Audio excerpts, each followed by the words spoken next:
Just behind the driver's door, you've got your Aldi boiler vent. So always make sure this is clear of obstruction. Here you've got your hookup point. So all you have to do to release it is just press this blue lever down and pull on the cable to release it. And then when you want to hook it up, lift the cap up, push it in that way, match it up to the 3 points, and your cable will be connected to the van. So when filling up your freshwater tank, if you're close enough to the tap that the site will provide, you just use this light blue one.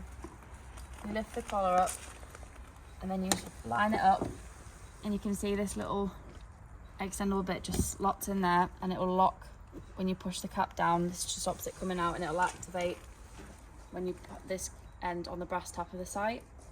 Alternatively, if you can't get close enough to the tap, you can use your submersible pump.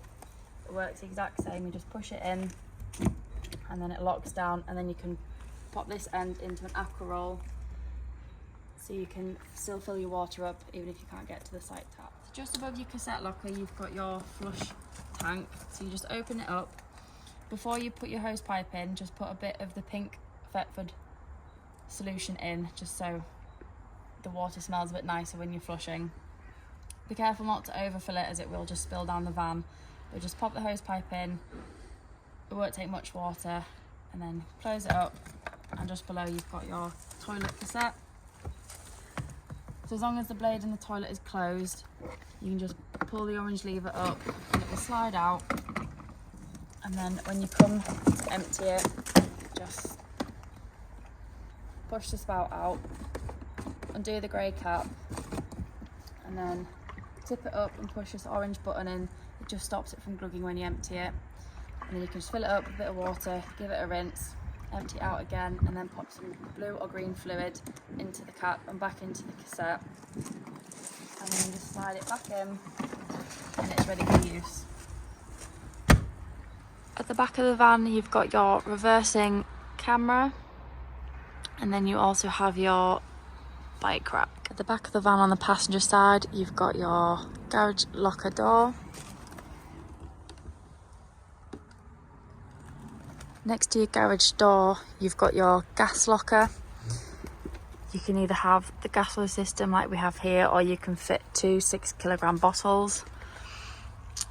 With the green indicator here, it just shows you how much gas you've got left on both bottles, and then you just turn it on and off with this yellow dial here. Below your locker, you've also got your external barbecue point, and then below that you've got your gas flow filler cap. So you just twist that off, fill your gas, and then pop it back on to secure it. The first thing you want to do when you get into your van is turn your master switch on, as nothing else in the van will work if this isn't turned on.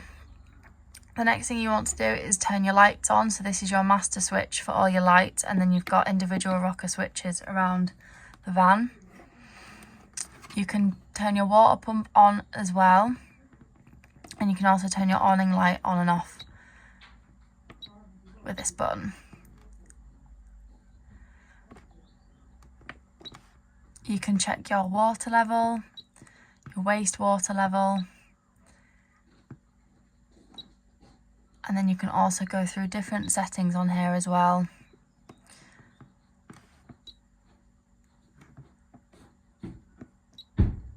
And then you can scroll back through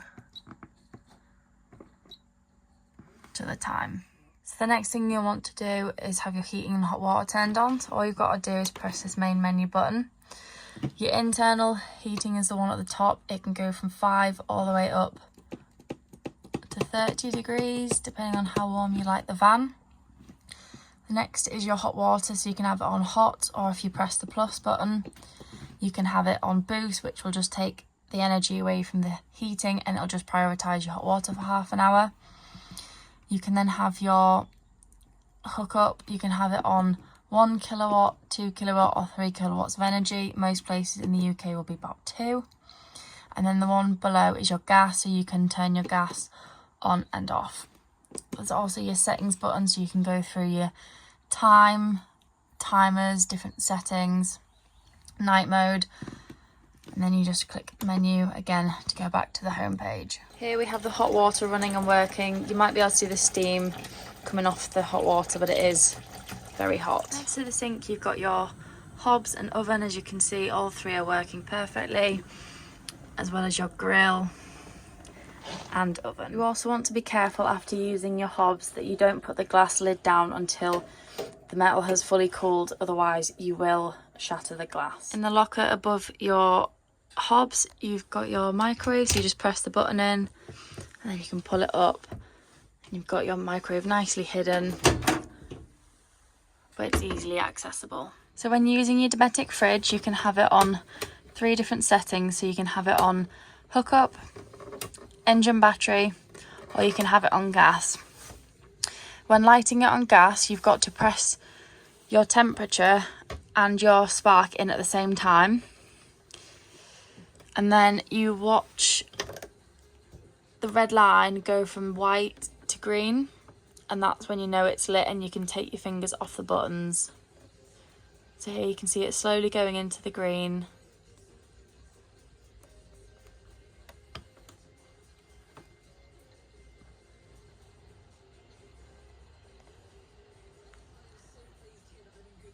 And then your fridge will stay in the green and you know it's lit on gas. Next to the oven you've got a large closet space. You've got some hangers and some shelves. On the opposite side you've also got an area to hang all of your clothes. In the back you've got your 2 beds. You've got your 2 windows, both with blinds and fly screens. And you also have your skylight that just opens by pushing this button in and pulling the handle down, and then it will lock in position so you can have a nice breeze. But always make sure before travelling you close your blinds and lock them back in place. You've also got storage under your steps up to the bed, and then under the first one you've also got your wastewater tank. So you can unscrew the red cap and clean it out when winterising or before prepping to use the van again. So next to the fridge under the floor you've got your fresh water tank. So to empty it out when you're winterising the van, you just unscrew the black cap and then reach down and pull the orange plug out. Under the dining table you will find this little cupboard which houses your trip switch and your fuses. So if you're ever hooked up and you're not receiving power within the van, you just press this white button here, and if this blue switch goes down it means it's something within the van that is tripping the system. However, if the switch doesn't flip down it means there's something wrong with the mains cable and you may have to see a site provider to resolve the issue. These are all your normal fuses. We'd always suggest you buy some extra from eBay or Amazon, just so when you're on holiday if a fuse does blow you can replace it easily and then you're not left without a fridge or lights working. So to make the travelling seats in the diner area into the front bed, you first of all have to put the table down from the top rail onto the second rail. So once you've put your table into the lower railings you then have to fold the table leg in half, and all you do is press this button in and the table leg just folds over, and then you can rest it on the ground. You can then pull the base cushion forward slightly and just move the backrest out of the way for a second. You can then pop these infill cushions into the space and you'll find them in the garage. Next you'll want to fill the missing space on the table with the cushion that's just under the TV. And there you have your front bed made up. The table also has an extendable part that will come right the way across, and the way you release it is you just pull this little black wheel, pull it down, and then you can push the table to move it.